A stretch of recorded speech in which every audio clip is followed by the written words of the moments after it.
আমি এই মুহূৰ্তত যমুনাৰ ওপৰত আছো। ঐতিহাসিক যমুনা, যিখন যমুনাৰ লগত আমাৰ বৰপুখুৰীটো, শিৱসাগৰ পুখুৰীটোৰ হয়তো সম্পৰ্ক আছে। ৰংপুৰ নগৰখনৰ চাগে এটা সম্পৰ্ক আছে, নহয় জানো? এইটো গড় খাৱৈ নেকি একচুৱেলি? মানে পাৰ বান্ধিছিলে, গতিকে গড় খাৱৈ হ'ব। খাৱৈ য'ৰ পৰা নি ইয়াতে যমুনাখন বনাইছিলে, সেই ঐতিহাসিক যমুনাখন এই গোটেই ৰংপুৰ চহৰ, আহোম যুগৰ ৰংপুৰ চহৰখনৰ এটা ইণ্ট্ৰিগেল পাৰ্ট আছিলে। হয়তো ইয়াৰ লগত নিৰাপত্তাৰ প্ৰশ্নটো জড়িত হৈ আছিলে, ইয়াৰ লগত আমাৰ বৰপুখুৰীৰ পানীৰ লেভেলৰ প্ৰশ্নটো জড়িত হৈ আছিলে, আৰু লগতে ইয়াৰ লগত আমাৰ শিৱদৌলৰ আন্তঃসংযোগ হৈ আছিলে। আৰু এই আমাৰ ঐতিহাসিক যমুনাখনৰ লগত সদায় ইয়াতে আমাৰ এইখন কি নদী, দৰিকা নদীৰ লগত এটা সম্পৰ্ক আছিলে। কিন্তু দুৰ্ভাগ্যবশতঃ যোৱা বেছ কিছু বছৰ, হয়তো মই নাজানো, 20 বছৰ হ'ব পাৰে, 30 বছৰ হ'ব পাৰে, 10 বছৰ হ'ব পাৰে, মই নাজানো, কিন্তু মই অহাৰ আগতেই, মই MLA হোৱাৰ আগতেই এই যমুনাখন কমপ্লিটলি এনেকে পোত খাই গৈছিলে। আৰু সেইকাৰণে মই বহুত লাগি যুঁজি আমাৰ ডিজাষ্টাৰ মেনেজমেণ্ট ডিপাৰ্টমেণ্টৰ পৰা প্ৰায় 10 কোটি টকা এটা চেংচন কৰালো, আৰু ৱাটাৰ ৰিচোৰ্চ ডিপাৰ্টমেণ্টক দায়িত্ব দিলো। মোৰ লগত ৱাটাৰ ৰিচোৰ্চ ডিপাৰ্টমেণ্টৰ শিৱসাগৰৰ এছিষ্টেণ্ট এক্সিকিউটিভ ইঞ্জিনিয়াৰ আহিছে, দাদাও আহিছে। মোৰ লগত আছে আমাৰ শিৱসাগৰৰ এজন ইতিহাসকাৰ দুৰ্লভ বৰা ডাঙৰীয়া, আমাৰ গোটেই অসমৰে চিনাকি আন এজন ইতিহাসকাৰ নবীন বুঢ়াগোহাঁই। মোৰ লগত আছে আমাৰ সাংবাদিক, মোৰ বন্ধু আৰু শিৱসাগৰৰ বিষয়ক লৈ খুব কনচাৰ্ণ এজন মানুহ ভৈৰৱ মুণ্ডা, আৰু মোৰ লগত আছে আমাৰ শিৱসাগৰৰ প্ৰাক্তন পৌৰপতি ৰূপা বৰা বাইদেউ, আৰু লগত মোৰ ডিপাৰ্টমেণ্টৰ, আমাৰ ডিজাষ্টাৰ মেনেজমেণ্ট ডিপাৰ্টমেণ্টৰ আমাৰ অফিচাৰসকল আছে।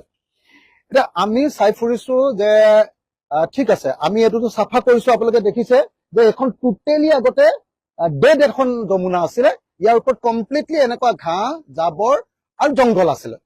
সেইখন চাফা কৰি ইতিমধ্যে আমি গোটেই 4 চাইডটো টোটেল একদম ASTC লৈকে টোটেল 4 চাইড, কিমান কিলোমিটাৰ হ'ব এইটো? প্ৰায় 3 কিলোমিটাৰ। আমি 3 কিলোমিটাৰ চাফা কৰি আছো, তাৰ মাজত 3.5 কিলোমিটাৰ মান হ'ব, মাজত এডোখৰ আকৌ চাফা হৈ আছে।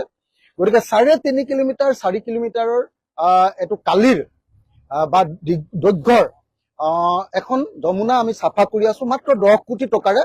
এখন চাফা কৰি আমি চাইডটোত সম্পূৰ্ণৰূপে ফেন্সিং মাৰিম, যাতে ইয়াত কোনেও জাবৰ পেলাব নোৱাৰে। কিন্তু আটাইতকৈ ডাঙৰ আমাৰ প্ৰব্লেমটো হৈছে, এইটো শিৱসাগৰৰ ৰাইজে সহায় নকৰিলে আমি নোৱাৰো। প্ৰথম কথা, যমুনাখনত ডাইৰেক্টলি জাবৰ পেলায় শিৱসাগৰৰ ৰাইজ। এইফালে লৈ যাওক, একদম আমি সেইটো চাব লাগিব, আউটলেটটো। তো গতিকে যমুনাখনত ডাইৰেক্টলি শিৱসাগৰৰ গোটেই জাবৰ জোঁথৰ পেলায়। মিউনিচিপালিটিয়ে যিটো বস্তু চাব লাগে সেই বস্তুটো নাচায়, 1 নম্বৰ। 2 নম্বৰ, তাতকৈ ডাঙৰ কথা, বহুত আমাৰ শিৱসাগৰ টাউনৰ আউটলেট বিলাক, ড্ৰেইনৰ আউটলেট বিলাক, গোটেইবিলাক আহি আমাৰ যমুনাত পৰিছে, যিটো একেবাৰে মই ভাবো যে সেইটো একেবাৰে অন্যায় কথা এটা, যিটো কাৰণত গোটেই শিৱসাগৰৰ এটা ডাষ্টবিনত পৰিণত হৈছে আমাৰ যমুনাখন। আৰু তৃতীয় কথা, এই যমুনাখনৰ কাষে কাষে থকা মানুহবিলাকে, বহুত মানুহে, সেইটো চৰকাৰী অফিচত থকা মানুহ হওক বা ঘৰৰ হওক বা কোম্পানীৰ হওক বা হোটেলৰ হওক, তেওঁলোকৰ ডাইৰেক্ট পায়খানাৰ আউটলেটটো বা পায়খানাৰ টেংকিটো ব্যৱহাৰ নকৰি ডাইৰেক্টলি আমাৰ যমুনাখনতে পায়খানা কৰি দিয়ে। তেওঁলোকৰ পায়খানা ঘৰটোহে আছে, টেংকিটো আকৌ আমাৰ যমুনাখনে। তো যাৰ ফলস্বৰূপে আপোনালোকে নিশ্চয় দেখিবলৈ পাইছে যে যমুনাখন সাংঘাতিক ধৰণে পলিউটেড হৈ গৈছে, ব্যৱহাৰ অনুপযোগী হৈ গৈছে। আৰু চাৰিওফালে আপোনালোকে চব জাবৰ জোঁথৰ, আপোনাৰ পলিথিন, জংঘল, এইবিলাকে যমুনাৰ পাৰ এটা পাৰ্ট চাফা কৰিলো। সেইডোখৰ যিহেতু আমাৰ জেলে খেতি কৰি থাকে, গতিকে আমি চাফা কৰিব পৰা নাই, আমি সেইডোখৰ চাফা কৰি ল'ম। আৰু মই বহুত লাগি যুঁজি, আগতে ইয়াত যমুনাৰ পৰা আমাৰ নেশ্যনেল হাইৱে পাৰ হৈ আমাৰ হেৰিখনত, এখন কি কয় দৰিকাখনলৈ যোৱা ৰাস্তাটো সৰু আছিলে। মই নেশ্যনেল হাইৱে অথৰিটিৰ GMক বাৰম্বাৰ কৈ NHIDCLৰ চেয়াৰমেন আৰু হেৰিয়াক কৈ মই এতিয়া এইটো অকণ বহল কৰালো। সেইটো তেতিয়া DC হেৰি থাকোতেই মই ইয়ালৈ আনি মানুহ মাতি আনি চোৱাই লৈ বহল কৰালো। কিন্তু এতিয়াও দেখা গৈছে যে NHIDCLে কি কৰিলে, বা 4 লেন যিবিলাক কন্ট্ৰেক্টৰ, তেওঁলোকে মানে আমাৰ ইয়াৰ আউটলেটটো, ইয়াৰ পৰা বাহিৰলৈ ওলাই যোৱা পানীটোৰ হেৰিটো ওখ কৰি দিলে, যাৰ ফলস্বৰূপে পানীটো এতিয়া সঘনে ওলাই যাব নোৱাৰে। তো এতিয়া আমাৰ যমুনাখনৰ লগত শিৱসাগৰ নগৰৰ পয় প্ৰণালীৰ অৰ্থাৎ ইয়াৰ পৰা পানী ওলাই যোৱা আৰু সোমোৱাৰ এটা ডাঙৰ সম্পৰ্ক আছে। সেই সম্পৰ্কটো ইণ্টিগ্ৰেল যিটো সম্পৰ্ক সেইটোক আমি সংৰক্ষিত কৰিব লাগিব। আৰু যমুনাখন ঐতিহাসিক যমুনা, আহোম যুগৰ যমুনা, আহোম ৰজাই ইয়াৰ নিৰাপত্তাৰ কাৰণে, ইয়াৰ ৰাজধানীৰ নিৰাপত্তাৰ কাৰণে কৰা যি কাম, এই আপোনালোকে চাওক আমাৰ হেৰিয়াত কেনেকে পলিথিন লাগি আহিছে, নিজে চাওক। ইয়াত চলাব নোৱাৰি, এনেকুৱা পলিথিন লাগি আহিছে এই পৰ্যায়ত। গতিকে আমি আজি চাবলৈ আহিলো যে গোটেইখিনি চাই কেনেকে যমুনাখন ঠিক কৰিব পাৰি তাৰ ব্যৱস্থা কৰিবৰ কাৰণে ইয়ালৈ আহিলো। আৰু শিৱসাগৰবাসী ৰাইজৰ পৰা আমি সহযোগিতা বিচাৰিছো যে যদি যমুনা আমি সঁচাকে চাফা কৰি ইয়াত সৌন্দৰ্যবৰ্ধন বা ৱাটাৰ স্পৰ্টছ কৰাব লাগে, নাও খেলাব লাগে, তেতিয়াহ'লে ডেফিনেটলি আমি ইয়াক সুন্দৰ কৰি ৰাখিব লাগিব। তাৰ কাৰণে আমি সকলোৱে কাম কৰিব লাগিব। যমুনাখন বেদখল কৰে তেতিয়াহ'লে এইটো কেতিয়াও মানি ল'ব নোৱাৰি। আমাৰ গোটেই ৰংপুৰ আহোমসকলৰ এসময়ৰ দীৰ্ঘকালৰ ৰাজধানী, তাৰ যিটো মেইন আপোনাৰ আপোনাৰ নিৰাপত্তাৰ যিটো গড়খাৱৈ, আৰু ইয়াৰ গোটেই পানী যোগানটোৰ লগত, পুখুৰীৰ লগত, শিৱদৌলৰ লগত সম্পৰ্ক থকা, আন্তঃ সম্পৰ্ক থকা এই অনুষ্ঠানটো এনেকৈ অত্যাচাৰ কৰাটো নিশ্চিতভাৱে বেয়া কথা হৈছে। আৰু সেইকাৰণে আমি ডেফিনেটলি ইয়াৰ বিৰুদ্ধে কিবা একশ্যন ল'ব লাগিব। যিবিলাক উন্নয়নমূলক কাম কাজ কৰি থকা হৈছে তাৰ ভিতৰত এটা হ'ল আমাৰ ঐতিহাসিক যমুনাখন চাফ চিকুণ কৰি সৌন্দৰ্যবৰ্ধন কৰা, আৰু ইয়াত কেনেকৈ ৱাটাৰ স্পৰ্টছত কৰিব পাৰি, মানে নাও খেল বা অন্যান্য যিবিলাক ৱাটাৰ স্পৰ্টছ আছে সেইবিলাকৰ কাম কেনেকৈ আৰম্ভ কৰিব পাৰি তাৰ কাৰণে চাফ চিকুণ কৰি থকা হৈছে। আমি ডিজাষ্টাৰ মেনেজমেণ্ট ডিপাৰ্টমেণ্টৰ পৰা 10 কোটি টকা এটা পাইছোঁ, আৰু সেই 10 কোটি টকাৰে আমাৰ স্থানীয় ইয়াৰ প্ৰতিষ্ঠিত কণ্ট্ৰেক্টাৰ তন্ময় গোহাঁয়ে আমাৰ এখন চাফ চিকুণৰ কাম কৰি আছে। চাফ চিকুণ কৰাৰ পাছত ইয়াত আমি বাউণ্ডেৰীটোত আমি ফেন্সিং দিয়াৰ ব্যৱস্থা কৰিম, যাতে বাহিৰৰ জাবৰ জোঁথৰ ইয়াত পেলাব নোৱাৰে। গতিকে ফেন্সিং দিয়াৰ ব্যৱস্থা কৰিম, আৰু তাৰ পাছত যদি সম্ভৱ হয় তেতিয়াহ'লে আমি ইয়াত ৱাটাৰ স্পৰ্টছৰ কাম আৰম্ভ কৰিম। কিন্তু আপোনালোকে নিজে চাওক যে যমুনাখন, যিখন যমুনাৰ লগত আমাৰ বৰপুখুৰীটোৰ সম্পৰ্ক আছে, ইণ্টিগ্ৰেল পাৰ্ক এটা, ইটোৰ লগত সিটো। বৰপুখুৰীৰ পানী নাইকিয়া হৈ যাব যদিহে আমাৰ যমুনাখন নাথাকে। কিন্তু যমুনাখন এতিয়া আমাৰ শিৱসাগৰৰ নগৰৰ বহু মানুহে ইয়াক ডাষ্টবিনত পৰিণত কৰি পেলালে।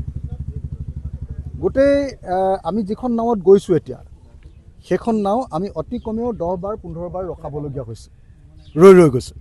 কাৰণ ইয়াত জাবৰৰ দম, পলিথিনৰ দম, আৰু যি ধৰণে চাফা কৰিছে, কণ্ট্ৰেক্টাৰেতো কৈছে যে চাফা কৰি ছাৰ মোৰ আমনি লাগি গৈছে, এনেকৈ কৈছে। কিমান চাফা কৰিম, মানে ইমান বেছি পলিথিন, ইমান বেছি জংঘল, ইমান বেছি হাবি, ইমান বেছি বননি। আৰু আটাইতকৈ ডাঙৰ কথা যে শিৱসাগৰ জিলা প্ৰশাসনৰ বহুত কাৰ্যালয়, সেয়া PWDয়ে হওক, তেওঁলোকৰ কোৱাৰ্টাৰ, তেওঁলোকৰ কাৰ্যালয়, জেইলৰে হওক, গোটেইবিলাকৰ কি হৈছে, পায়খানাৰ যিটো আউটলেট যিটো, সেইটো ডাইৰেক্টলি আমাৰ ইয়াত পেলাই দিছে। আৰু 4-5টামান আমাৰ মিউনিচিপালিটিৰ ড্ৰেইনৰ আউটলেটকেইটা আমাৰ ইয়াত পেলাই দিছে, যাৰ ফলস্বৰূপে ঐতিহাসিক যমুনাখন সম্পূৰ্ণৰূপে কলুষিত হৈ গৈছে, লেতেৰা হৈ গৈছে। এই গোটেই বস্তুটো নাইকিয়া কৰিবৰ কাৰণে আমি এটা কথা ভাবি আছোঁ। সেইকাৰণে মই আজি আমাৰ শিৱসাগৰৰ দুজন বিশেষজ্ঞ আৰু এজন সচেতন ব্যক্তি, আমাৰ নবীন বুঢ়াগোহাঁইক মই, তেওঁ হিষ্টৰিয়ান, তেওঁক মাতি লৈ আহিছিলোঁ। আমাৰ দুৰ্লভ বৰা দাদা, আমাৰ শিৱসাগৰৰ ইতিহাস সম্পৰ্কে আটাইতকৈ যিসকল মানুহে জানে আৰু শিৱসাগৰৰ উন্নয়নৰ কাৰণে সদায় কমিটেড, দুৰ্লভ বৰা দাদা, উত্তৰণ যাদুঘৰৰ মালিক, আৰু সাংবাদিক আপোনাৰ কি কয়, আমাৰ ভৈৰৱ মুণ্ডা ডাঙৰীয়া, তেখেতক, শিৱসাগৰৰ এজন সচেতন সাংবাদিক, তেখেতসকলক লগত লৈ, আৰু টাই আহোম ছাত্ৰ সন্থাৰ সতীৰ্থসকলক লগত লৈ, আৰু লগতে আমাৰ প্ৰাক্তন পৌৰপতি আমাৰ ৰূপা বৰা বাইদেউ, আটাইকে লগত লৈ মই যমুনাখন চালোঁ। এতিয়া এটা কথা ভাবিছোঁ, যদি ৰাইজে অনুমতি দিয়ে, মই ভাবিছোঁ যে যমুনাখন এটা পাৰ্ট কৰি আমি মাছ পোহা মানুহ ফিচাৰী কৰিবৰ কাৰণে দি দিম। যিকণ ঠাইত ফিচাৰী আছে সেইকণ চাফা হৈ আছে, আপোনালোকে দেখিছে। নহ'লে মানে মানুহে চবেই ইয়াত জাবৰ পেলাই দিয়ে। গতিকে ইয়াত 4 কিলোমিটাৰমান আছে টোটেল। এই 4 কিলোমিটাৰটোত আমি 4 ভাগ বা 5 ভাগ কৰি যদি ইয়াক ফিচাৰী কৰিবলৈ দি দিওঁ আৰু এটা পাৰ্টিক যদি আমি তাৰ চাফ চিকুণৰ দায়িত্ব দি দিওঁ, মাছ মাৰি ধৰি খোৱাটো তেওঁলোকৰ দায়িত্ব, তাৰ পৰা আমাক পইচা নালাগে। কিন্তু তাত যিটো ৱাটাৰ স্পৰ্টছ হ'ব সেইটো আকৌ আমাৰ প্ৰশাসনৰ, এডমিনিষ্ট্ৰেশ্যনৰ। তো এই গোটেই কাৰবাৰটো কৰিবৰ কাৰণে মই চিন্তা কৰিম। গতিকে মই এই সম্পৰ্কে DC ৰ লগতো কথা পাতিম, আৰ্কিঅলজি ডিপাৰ্টমেণ্টৰ লগতো কথা পাতিম, দৰকাৰ হ'লে মই এই সম্পৰ্কে মুখ্যমন্ত্ৰীৰ লগতো কথা পাতিম। আৰু অতি সোনকালে আমাৰ শিৱসাগৰৰ এই ঐতিহাসিক যমুনাখন, এই যমুনাখনক, যি যমুনাখন এটা গড়খাৱৈ, আমাৰ ৰংপুৰ ৰাজধানীখনক সুৰক্ষিত কৰাৰ গড়খাৱৈ, সেই গড়খাৱৈক আমি সুৰক্ষিত কৰিবলৈ চেষ্টা কৰিম। অকল যমুনাখন চাফা কৰাই নহয়, মই শিৱসাগৰৰ চাৰ্কিট হাউচটো বনাই আছোঁ।